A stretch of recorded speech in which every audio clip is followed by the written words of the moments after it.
Argentina দলটা ঘোষণা করলো, আপনি কতটুকু সন্তুষ্ট দল নিয়ে? হ্যাঁ, দল নিয়ে তো সন্তুষ্ট হওয়ার মতনই। তার কারণ হচ্ছে যে মোরালেস এক্সপেক্টেড যেসব প্লেয়ার ছিল তারাই আর কি চান্স পেয়েছে। শুধু আপনি যেটা বলছিলেন যে একুনা আর কি বাদ পড়েছে, আর দিবালা তো আগে থেকেই যে নাই সেটা আর কি আমরা মোটামুটি বুঝতে পেরেছি।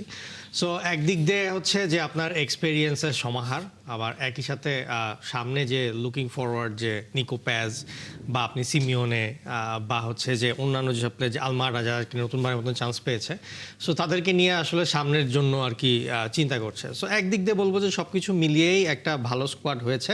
বাট হ্যাঁ, মাস্তানতুনোর বাদ পড়াটা আমার কাছে একটু অবাক করেছে। তার কারণ হচ্ছে যে সে হচ্ছে যে নিকো প্যাজের মতনই আর কি নেক্সট ফিউচার বলা হয় যে আর্জেন্টিনার, এবং রিয়াল মাদ্রিদের মতন দলে সে খেলছে। সো তার একটা চান্স হয়তো পাওয়া উচিত ছিল 26 দলে।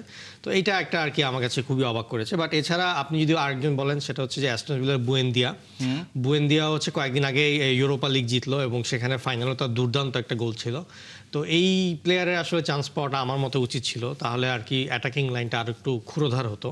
বাট তারপর আমি যা আছে আমি বলবো যে বেশ ভালোই আছে, এবং এটা নিয়ে বেশ ভালো একটা রেজাল্ট আর্জেন্টিনা নিয়ে আসবে।